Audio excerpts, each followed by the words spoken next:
The 99-page Guide to Celebrating Niagara Peninsula's Native Plants makes gardening easy and even lazy for those of us who'd rather be enjoying a glass of wine or a cup of tea.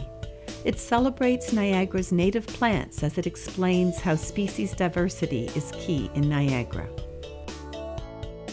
But it makes gardening fun, fast, and fabulous. You want a blue flower that blooms in August? Check out page 7. Plants for butterflies, page 8. Plants for moist shade or dry sunny spots? It's all here, and it's that easy.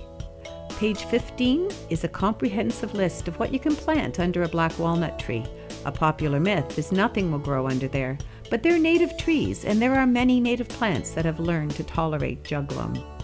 There is also extensive information on each plant, shrub, and tree, and its value to wildlife. You can download this colorful, easy-to-read document at the link below. Happy transformative gardening!